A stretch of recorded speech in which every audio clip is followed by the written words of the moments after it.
Oke guys, kembali lagi bersama saya di channel Raja Rumput.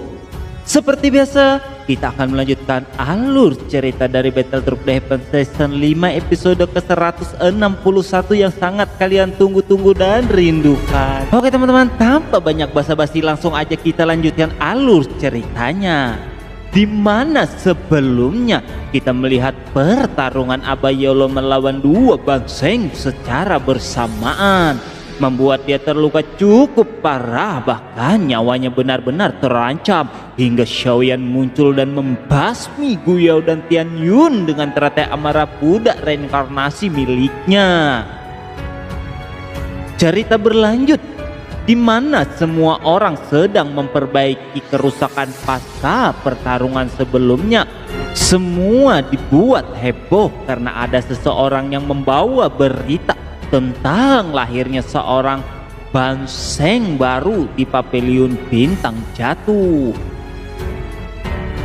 Yolo pun telah kembali pulih dari luka-lukanya dan Xiaoyan pun muncul dengan jubah hitam menyapa gurunya. Murid-murid pun sangat bangga melihat Xiaoyan kembali, dan Xiaoyan mengingatkan janji Mu Qingluan yang akan menyelesaikan perbaikan sebelum dirinya kembali. Ternyata Xiaoyan pergi menghancurkan beberapa sekte seperti pavilion angin petir, lembah sungai es yang tersisa dari aliansi provinsi air, dan semuanya telah dilenyapkan oleh Bang Xiaoyan. Xiaoyan pun mengatakan jika seluruh wilayah Doqi sudah tahu hal ini, dia sengaja melakukannya agar mereka bisa membentuk sebuah aliansi seperti yang dilakukan oleh provinsi air. Hal ini dilakukan agar mereka bisa melawan Aula Jiwa. Xiaoyan benar-benar sangat membenci Aula Jiwa dan dia berambisi untuk menghancurkan Aula Jiwa. Feng Zunzui juga menyetujui apa yang direncanakan Xiaoyan karena dengan begitu mereka bisa melawan Aula Jiwa. Semua orang berdiskusi untuk membentuk sebuah aliansi yang diusulkan oleh Xiaoyan dengan merangkul beberapa sekte besar yang tidak memiliki hubungan dengan Aula Jiwa. Xiaoyan yang mendapat dukungan dan mengucapkan terima kasih kepada teman-temannya.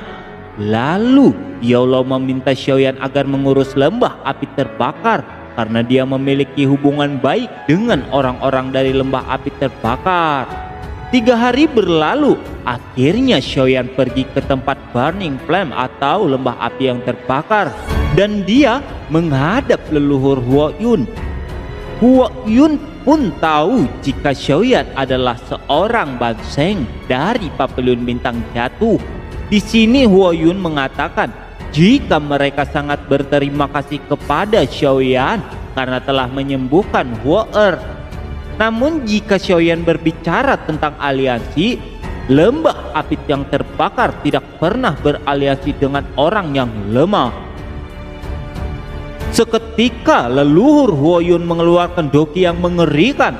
Bahkan muncul sebuah bentuk naga mengelilingi dirinya. Xiaoyan pun mengeluarkan dokinya dengan berkata jika dia memohon pencerahan kepada senior. Di sini leluhur Huo Yun melepaskan sosok naga itu dan bertabrakan dengan teratai amarah budak milik Xiaoyan. Semua orang terkesan dengan kemampuan Xiaoyan. Bahkan Huo Yun mengakui kekuatan Xiaoyan. Dengan tubuh yang masih diselimuti api ungu, Xiaoyan mengucapkan terima kasih kepada Huo Yun. Huo Yun pun berkali-kali memuji kemampuan Xiaoyan hingga dia masih belum puas dan mengatakan jika dia ingin menantang Xiaoyan ke altar batu tempat bertarung. Namun sebelum itu, Huo Yun memuntahkan darah, membuat semua orang terkejut dan langsung menghampiri Huo Yun. Bahkan Xiaoyan terkejut dengan apa yang telah terjadi kepada Huo Yun. Xiaoyan pun segera memeriksa keadaan Huo Yun.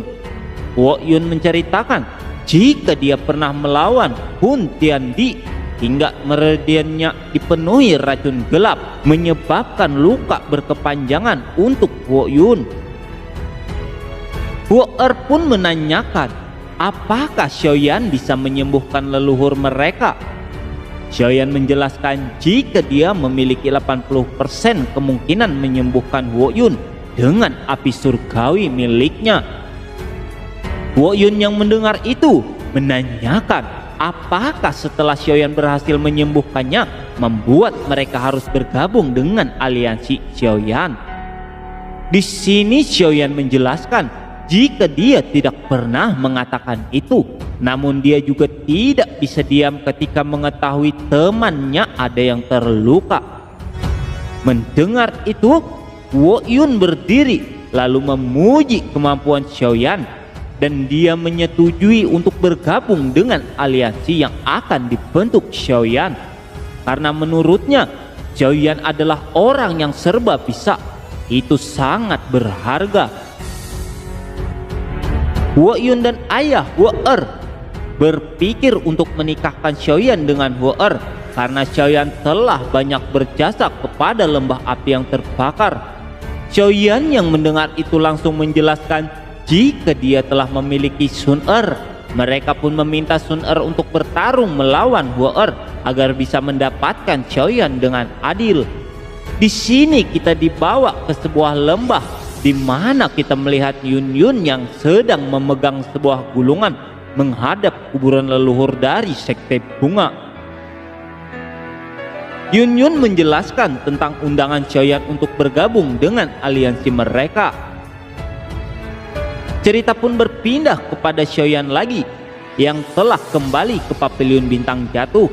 Di sini mereka telah mendapatkan surat balasan dari Yun Yun sebagai ketua sekte bunga telah menyetujui untuk bergabung dengan aliansi mereka. Xiaoyan pun menyinggung tentang sebuah sekte yang sangat netral dan sangat penting untuk para alkemis.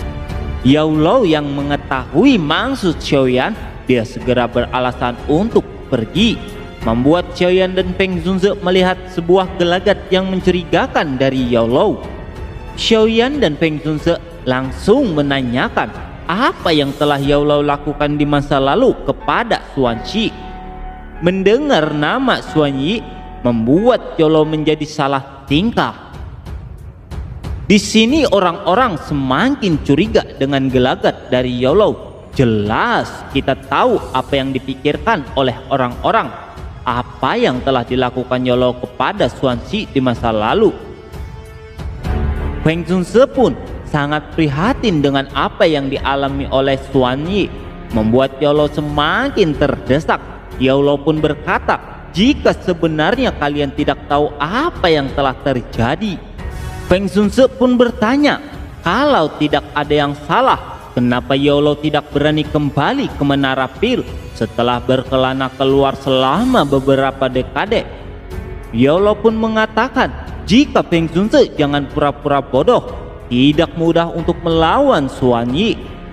Yao Lao pun menceritakan sedikit apa yang sebenarnya terjadi di masa lalu. Terlihat Yao Lao duduk bersama dengan Xuan Yi.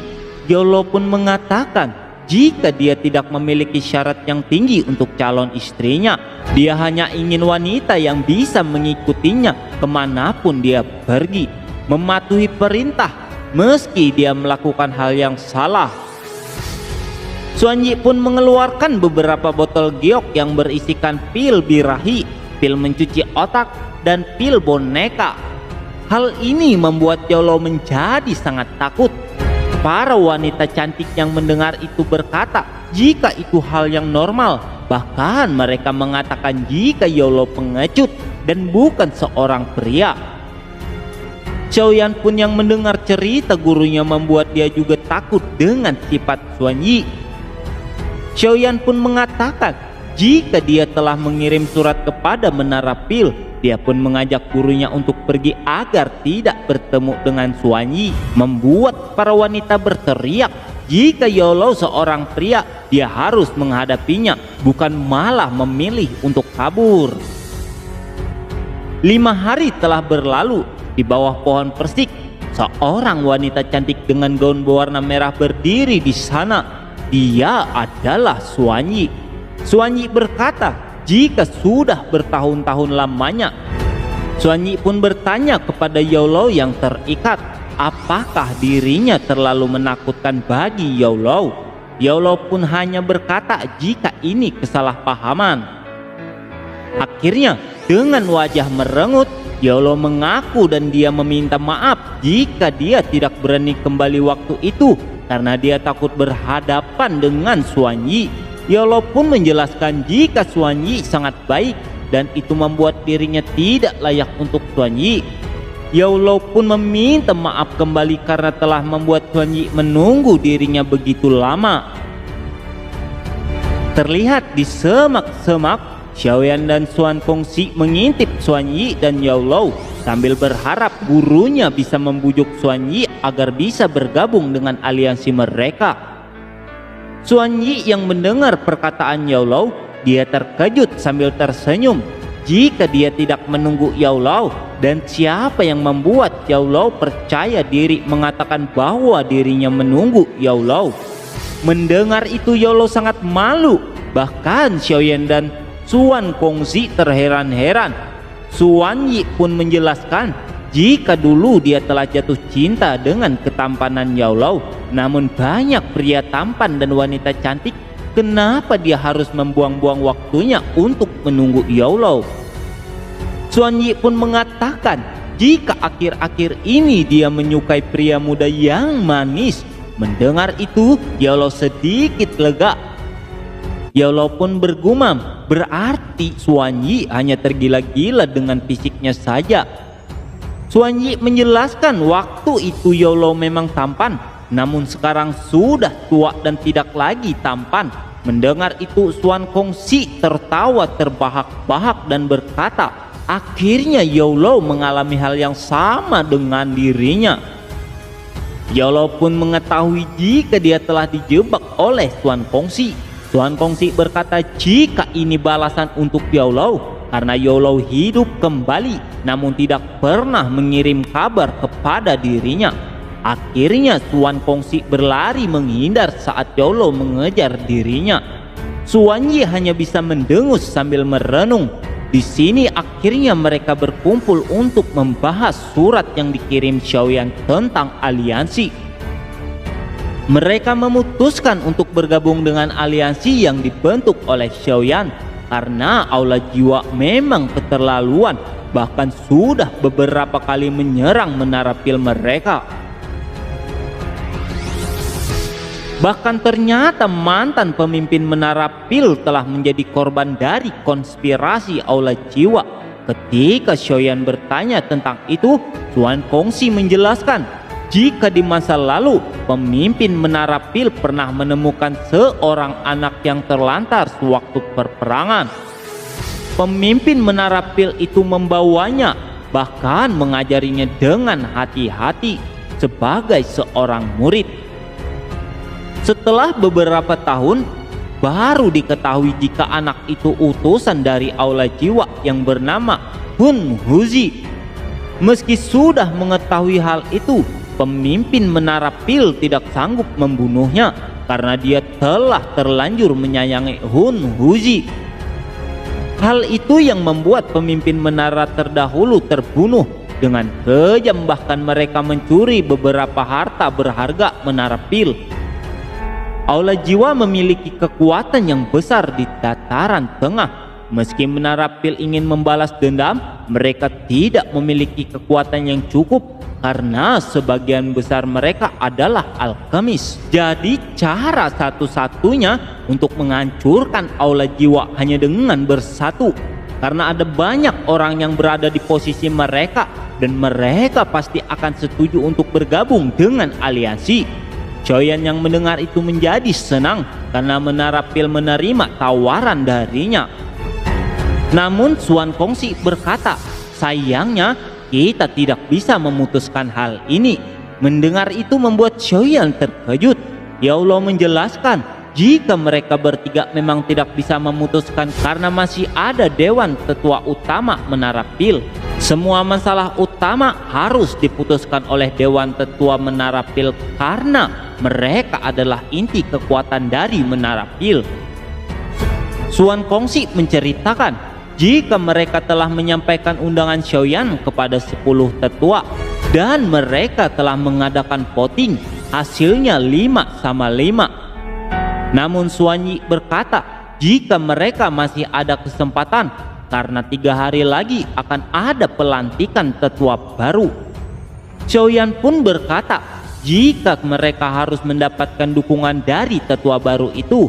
Namun mereka bertiga berkata jika itu mustahil.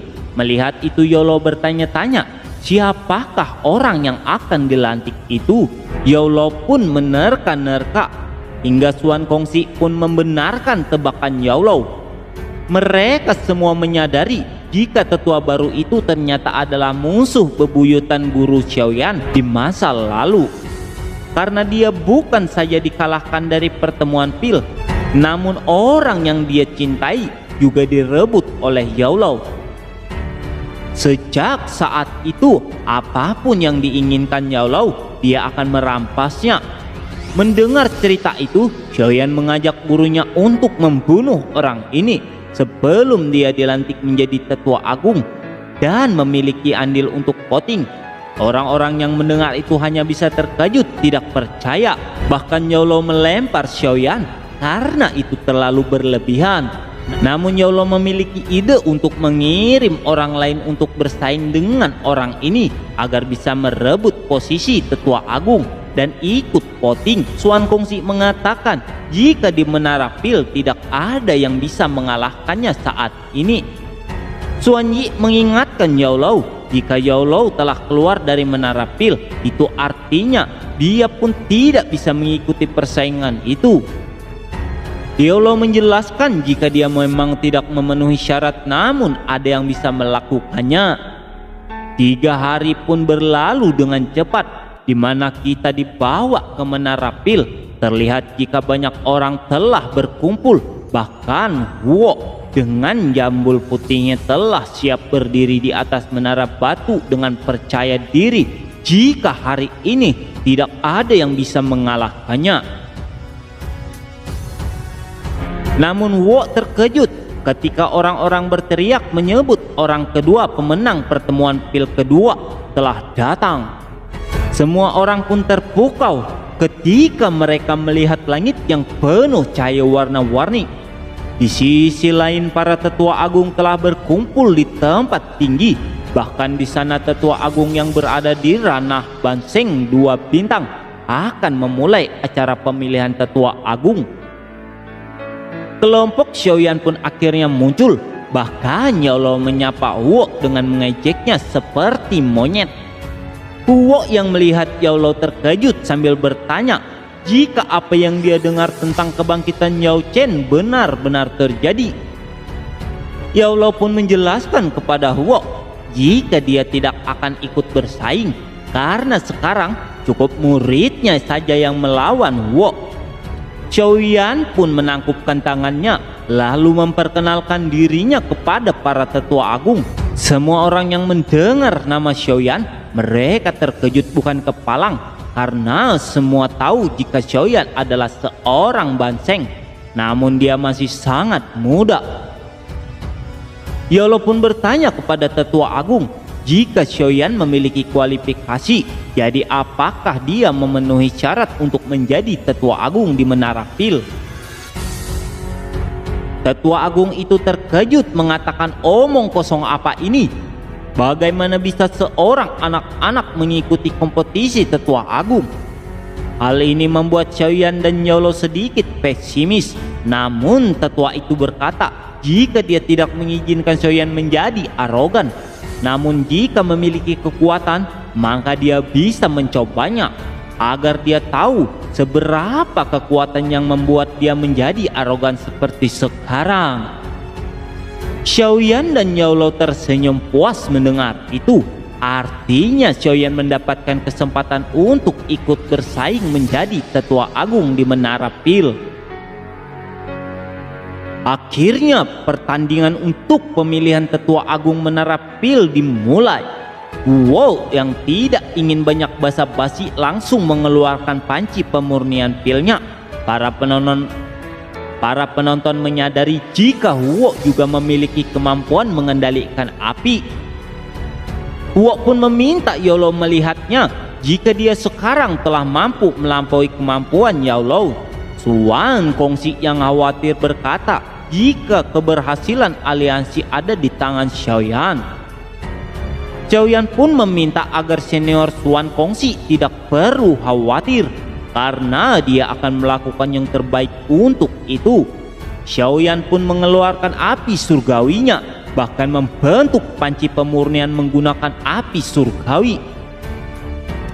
Melihat hal ini membuat orang tersentak kaget karena untuk melakukan itu harus orang yang memiliki kemampuan pengendalian api yang luar biasa. Namun Xiaoyan sangat mudah untuk melakukan itu. Yaolo berdiri tenang sambil sedikit khawatir dengan apa yang Xiaoyan lakukan. Hingga Suan Kongsi pun mengingatkan Yaolo, apakah dia tidak khawatir membiarkan Xiaoyan menggunakan api surgawi sebagai panci pemurnian, karena jika terjadi kesalahan sedikit saja Xiaoyan bisa gagal. Huo yang merasa jika Xiaoyan sedikit pamer seperti gurunya di masa lalu, Huo pun berkata jika kekuatan seorang alkemis ditunjukkan dengan pil yang mereka murnikan. Dia pun mengajak Xiaoyan untuk memulai pemurnian pil. Orang-orang yang melihat formula yang dikeluarkan Huo membuat Suan Kongsi menyadari jika itu adalah pil api iblis misterius yang berada di tingkat 8. Jika dia berhasil melakukannya, maka Huo bisa memanggil petir pil 9 warna. Dan jika Xiaoyan ingin mengalahkan Huo, maka dia harus memurnikan pil tingkat 9. Di sini Feng Zunzi yang mengkhawatirkan Xiaoyan menanyakan, apa saja pil tingkat 9 yang sudah Yaolo ajarkan untuk Xiaoyan? Yaolo hanya meminta Feng Zunzi untuk tenang, karena Xiaoyan pasti sudah mempersiapkan yang terbaik. Namun ketika Xiaoyan mengeluarkan benih bodhisattva, bahkan tetua agung pun membuka matanya lebar-lebar. Suan Yi berkata jika Xiaoyan pasti akan memurnikan pil tingkat 8 juga. Jika begitu maka akan sangat sulit membedakan siapa yang akan lebih unggul. Namun Yaolo berkata jika hanya pil tingkat 8 dari benih bodhisattva, tidak mungkin Xiaoyan mengeluarkan begitu banyak bahan obat seperti ini. Xiaoyan pun mengangkat jarinya dengan cepat. Bahan obat itu langsung masuk ke dalam api surgawi yang sudah berbentuk seekor naga. Dengan agung Xiaoyan berdiri di tengah altar membuat beberapa orang merasa yang dilakukan Xiaoyan tidak masuk akal. Bahkan mereka berkata jika anak muda sekarang hanya akan membuat malu dirinya sendiri. Diperlihatkan beberapa orang yang mengikuti seleksi itu masing-masing berusaha dengan kemampuan terbaik mereka. Bahkan tetua agung Menara Pil memuji kemampuan Huo yang memiliki peluang besar untuk lolos menjadi tetua agung Menara Pil. Sepanjang pemurnian, beberapa orang telah gagal. Tersisa Xiaoyan dan Huo Qin. Di sini kedua energi spiritual mereka saling bertabrakan. Melihat ini tetua agung itu pun bergumam jika sekarang antara Xiaoyan atau Huo Qin yang akan lolos menjadi tetua agung Menara Pil. 5 hari sudah berlalu, terlihat di langit muncul petir 7 warna, membuat beberapa orang kagum melihatnya. Karena di dunia luar hal ini sungguh luar biasa, namun berbeda di Menara Pil itu biasa-biasa saja. Xiaoyan dan Huo mengeluarkan kemampuan terbaik mereka masing-masing. Setelah 3 hari kemudian, petir menyambar kembali, membuat orang berteriak karena itu adalah petir 9 warna. Huo tertawa keras sambil berteriak kepada Yao Chen jika hari ini dialah yang akan menang. Yaolo pun mengakui pencapaian Huo sekarang. Yaolo tahu jika Huo sudah bekerja keras selama bertahun-tahun untuk meningkatkan kemampuannya dalam memurnikan pil. Karena itulah Yaolo berkata jika Huo layak menjadi tetua agung Menara Pil. Ketika orang-orang telah kagum dengan petir 9 warna milik Huo Qin, Tiba-tiba panci yang terbentuk dari api surgawi berwujud naga itu meraung ke langit dengan agung. Xiaoyan membalikkan tangannya, membuat panci naga itu sekali lagi meraung seperti membakar sebuah cahaya untuk menyelimuti pil itu. Hal ini membuat para tetua agung dan para alkemis tingkat tinggi tercengang tidak percaya bisa melihat hal seperti ini. Bahkan Suang Kongxi menjadi berteriak kepada Yao Lao, jika teknik ini membutuhkan tingkat pengendalian api dan tingkat spiritual yang sangat tinggi, sejak kapan Yao Lao mempelajarinya dan bahkan mengajarkan hal ini kepada Xiaoyan? Namun Yao Lao justru kebingungan dan malah bertanya-tanya dari mana anak ini mempelajarinya, membuat Suan Kongxi hanya bisa tersentak kaget dengan pernyataan Yao Lao. Di langit yang tadinya penuh warna dari petir 9 warna milik Wokin tiba-tiba tenggelam oleh awan hitam. Saat itu juga Huo dan orang-orang yang tadinya meremehkan Xiaoyan, bahkan Suan Kongxi, hanya bisa diam sambil membuka mulutnya lebar-lebar. Karena mereka semua sadar jika petir yang dapat menenggelamkan petir pil 9 warna hanyalah petir iblis hitam yang legendaris. Bahkan tetua agung menara pil pun mengaku jika dirinya sudah lama sekali tidak pernah melihat petir iblis hitam ini. Petir hitam itu langsung melesat ke arah Xiaoyan, membuat Xiaoyan berteriak mengeluarkan boneka iblis langitnya. Boneka iblis langit Xiaoyan dengan kecepatan tinggi melesat dengan menyerap petir hitam itu. Di sana bahkan Yao Lao tercengang melihat Xiaoyan mengeluarkan penangkal petir miliknya. Feng Zunze pun bertanya-tanya, apakah boneka itu mampu menyerap petir hitam? Di sini terlihat jika boneka iblis langit sedikit kesulitan, hingga Xiaoyan dengan cepat mengembalikan ki ke intinya, lalu melesat ke arah boneka iblis langit miliknya. Xiaoyan berteriak mengatakan, hancurkan. Seketika petir hitam pun hancur sekali lagi, membuat orang-orang hanya bisa terpelongok, merasa tidak percaya dengan apa yang mereka lihat saat ini. Tetua agung pun bergumam, aliansi mungkin melawan aturan menara pil, tetapi seseorang harus melakukan apa yang diperlukan pada waktu yang tepat. Xiaoyan yang masih tergantung di udara dengan naga dari api surgawi di belakangnya berkata, jika kita ingin bertahan, maka mencari sekutu yang kuat adalah pilihan terbaik. Oke guys, terima kasih telah menonton video ini sampai selesai. Jangan lupa like, komen, dan subscribe agar admin lebih semangat dalam melanjutkan alur cerita dari Battle Truck The Heaven Season 5 episode ke 162 nya. Bye bye.